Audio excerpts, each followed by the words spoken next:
నమస్తే. ప్రస్తుతం మనతో పాటు సీనియర్ జర్నలిస్ట్ దాము బాలాజీ ఉన్నారు. ఆయనతో మాట్లాడదాం. నమస్తే సార్. అవును. సార్, దేశవ్యాప్తంగాను 244 ప్రాంతాల్లో ఈ మాక్ డ్రిల్స్ చేయబోతున్నారు అని అంటున్నారు. అంటే 1971 తర్వాత ఇప్పుడు ఫస్ట్ టైం మళ్ళీ మాక్ డ్రిల్స్ అంటున్నారు. ఇవి ఎలా ఉండబోతున్నాయి అంటారు సార్? 54 ఏళ్ల తర్వాత ఫస్ట్ టైం చేయబోతున్నారు. 1978లో చేశారు. యాక్చువల్గా మనకి సివిల్ డిఫెన్స్ రూల్స్ అని 1968లో ఇండియా పాస్ చేసింది. ఓకే. అంటే ఏదన్నా బయట నుంచి యుద్ధం వచ్చినప్పుడు, ఎందుకంటే 65లో మనకి పాకిస్తాన్తో వార్ వచ్చింది, అట్లాగే చైనాతో కూడా వార్ వచ్చింది. ఆ రెండు దేశాలతో వార్ వచ్చిన తర్వాత మనోళ్ళు ఒక గైడ్ లైన్స్ని ఫ్రేమ్ చేస్తూ సివిల్ డిఫెన్స్ రూల్స్ 1968 అనేది మనకు ఉందన్నమాట.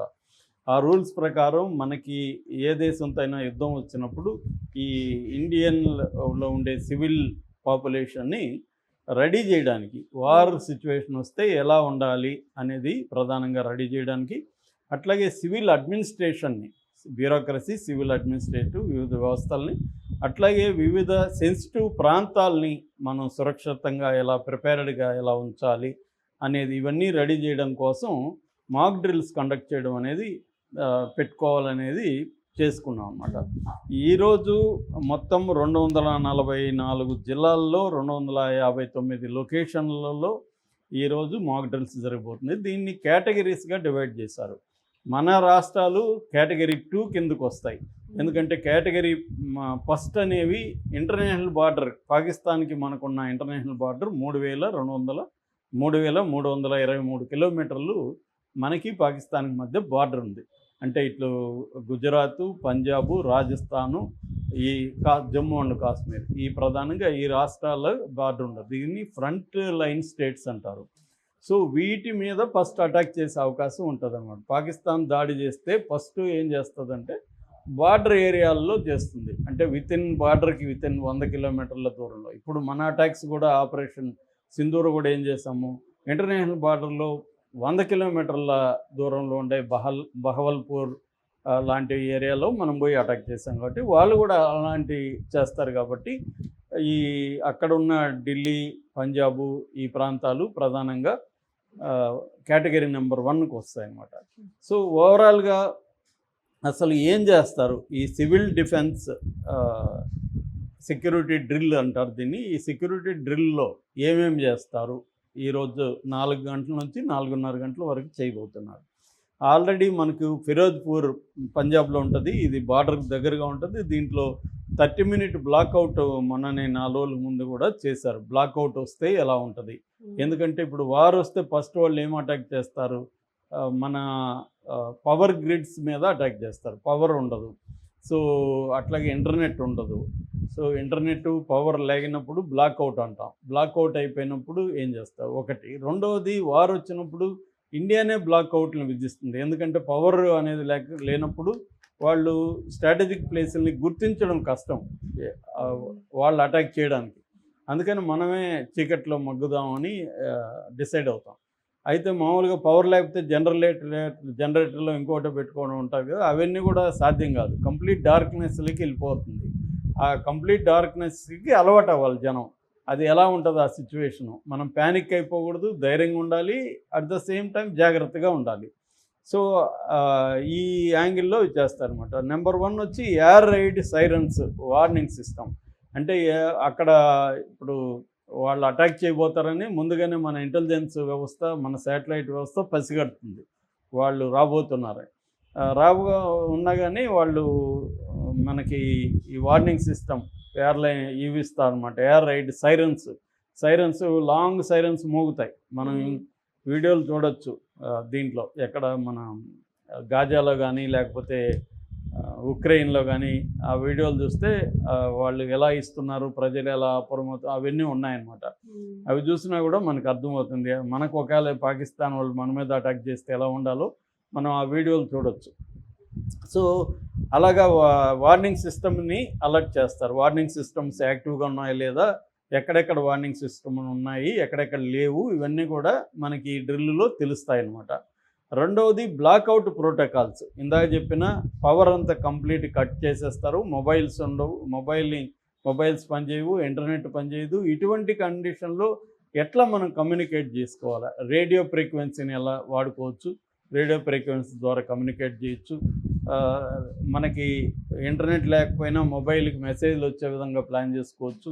మన మొబైల్కి అందరికీ గవర్నమెంట్ వస్తుంది. ఇలాంటివి చేస్తారనమాట. మూడవది సివిలియన్ ట్రైనింగ్, అంటే ఎడ్యుకేషన్. సివిలియన్స్ ఎలా బిహేవ్ చేయాలా అంటే, ఇప్పుడు వార్నింగ్ సిస్టమ్ వస్తుంది, సైరన్స్ మోగుతుంది, మనం ఏం చేయాలి వచ్చినప్పుడు అన్నప్పుడు మనకేంటంటే బంకర్స్ ఉండాలి. యాక్చువల్గా బంకర్స్ లేవు మనకి. యూరప్లో ఎక్కువ ఉంటాయి. మొన్నెవరో చెప్తాను, స్విట్జర్లాండ్లో కొన్ని లక్షల బంకర్లు ఉన్నాయని. వాళ్ళకి ఏంటంటే 2 రకాల బంకర్లు ఉంటాయి. ఎక్కడికక్కడ ఇండ్ల దగ్గర బంకర్లు, బేస్మెంట్లు పెట్టుకుంటారు. వాళ్ళు ఇల్లు కట్టుకునేటప్పుడే బేస్మెంట్లు కట్టుకుంటారు. ఎందుకంటే వాళ్ళకి రెగ్యులర్గా వార్స్ అలవాటు అయి ఉంటాయి.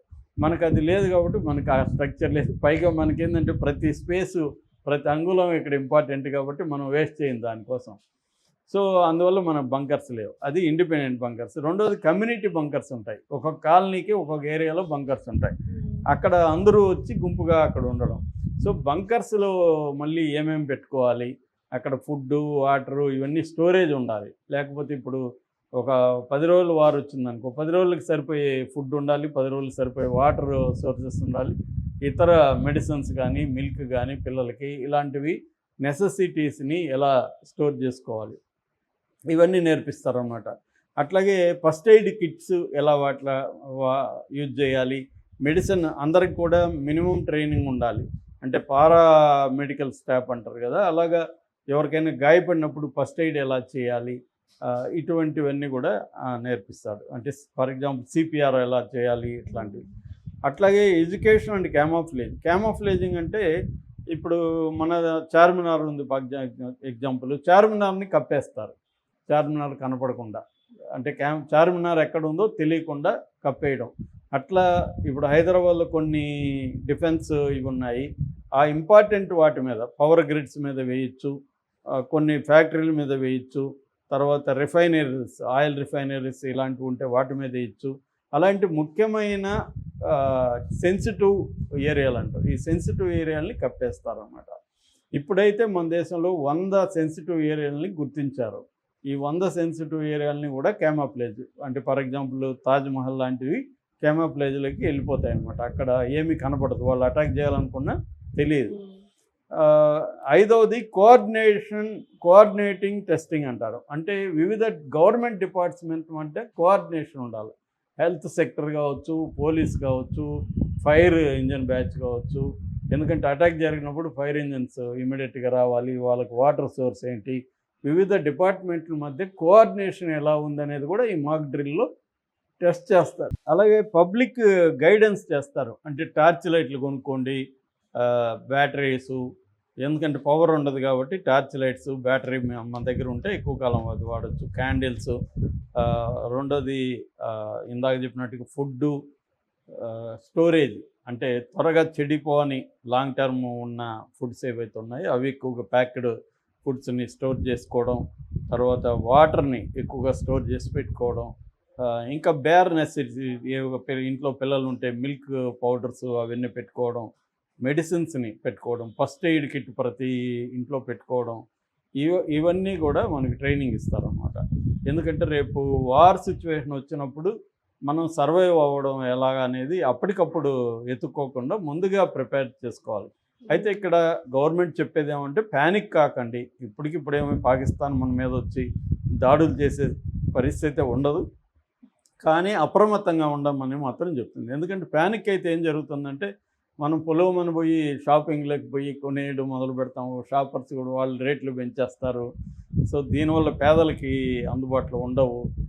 ఇది బ్లాక్ మార్కెట్లోకి వెళ్ళిపోతుంది. ఎప్పుడైనా వార్ సిచ్యువేషన్ వస్తే వ్యాపారస్తులు, బిజినెస్ పీపుల్ వీళ్ళందరూ ఏం చేస్తారంటే సరుకుల్ని పెంచేస్తారు, బ్లాక్ చేస్తారు, ఎమర్జెన్సీ సిచ్యువేషన్ క్రియేట్ చేస్తారు. బ్లాక్లో అయితే ఇప్పుడు మనకు మిల్క్ కావాలి, బయట దొరకదు, అప్పుడేం చేస్తాం మనం? 100 రూపాయలు ఉండే లీటర్ 100 రూపాయలు అనుకుంటే మనం 1000 రూపాయలైనా మిల్క్ కొనడానికి రెడీ అయిపోతాం. రెండోది ఏంటంటే డబ్బులు ఇవాళ మనం దాదాపు 53-55% పీపుల్ డిజిటల్ మనీ వాడడం మొదలు పెట్టేసాం. డిజిటల్ ఇన్ఫ్రాస్ట్రక్చర్ అనేది బాగా పెరిగిపోయింది మనకి.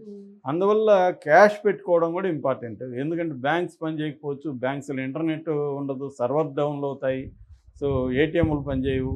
అట్లాంటప్పుడు రెడీమేడ్ క్యాష్ కూడా పెట్టుకోవడం అవసరం. ఇవన్నీ కూడా యుద్ధానికి ముందుగా మనకి ప్రిపేర్ చేయడానికి మాక్ డ్రిల్ అనేది కండక్ట్ చేస్తారు. ఇక నేను చెప్పినట్టుగా ఇందాక చెప్పినట్టుగా తెలంగాణ అండ్ ఆంధ్ర కేటగిరీ 2 అంటే మీడియం రిస్క్, కేటగిరీ 3 అంటే లో రిస్క్, కేటగిరీ 1 అంటే హై రిస్క్. మంది మీడియం రిస్క్లో ఉన్నాయి.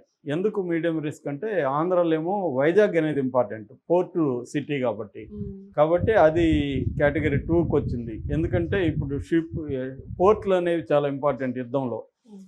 సో ఒకవేళ అక్కడ మనకి గుజరాత్ అటుపక్క ఇబ్బంది అయినప్పుడు ఆ షిప్పులన్నీ వైజాగ్ ఇలాంటి ప్లేసులకి రావాలి. కాబట్టి ఇక్కడ కూడా అటాక్ చేసే అవకాశం ఉంది. ఇవాళ నేను ఇందాక చెప్పినట్టు క్యామోఫ్లేజ్ చేస్తామన్నాను, కప్పేస్తాం. కప్పేసి అవన్నీ కూడా పనిచేయకపోవచ్చు. ఎందుకంటే ఇవాళ ఏఐ టెక్నాలజీ వచ్చింది, థర్మల్ ఇది వచ్చింది, నైట్లో కూడా పసిగట్టే ఇవి వచ్చేసాయి. కాబట్టి ఈ టెక్నాలజీలో నువ్వు ఎంత దాక్కున్నా కనిపెట్టే టెక్నాలజీ వచ్చినప్పుడు చాలా కష్టమే. కాబట్టి ఇప్పుడు వైజాగ్లో చేయబోతున్నారు. అట్లాగే హైదరాబాద్, దీని మీద నేను సపరేట్ వీడియో కూడా చేశాను, ఏ ప్రాంతాల్లో చేస్తాను. ప్రధానంగా కంటోన్మెంట్ ఏరియా, సికింద్రాబాద్ కంటోన్మెంట్, తర్వాత గోల్కొండలో మనకి ఆర్మ్డ్ ఆర్సనల్ ఫ్యాక్టరీ ఉంది, అక్కడ చేస్తారు. కంచన్బాగ్లో డిఆర్డిఓ ఉంది, సో డిఫెన్స్ రీసెర్చ్ వింగ్ అది.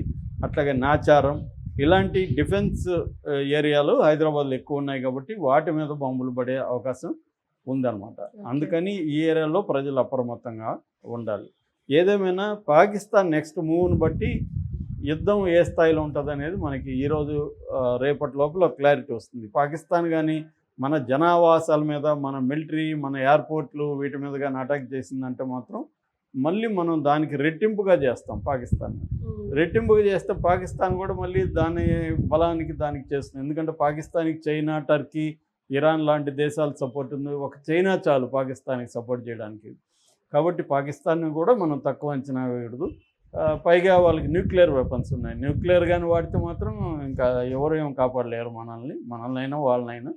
సో కోట్ల మంది అయితే చనిపోయే అవకాశం ఉంది. ఆ స్థాయికి రాకుండా అమెరికా మిగతా దేశాలు అడ్డుకునే అవకాశం ఉంది. కానీ చెప్పలేము ఒక్కోసారి ఏం జరుగుతుంది. Okay sir, thank you.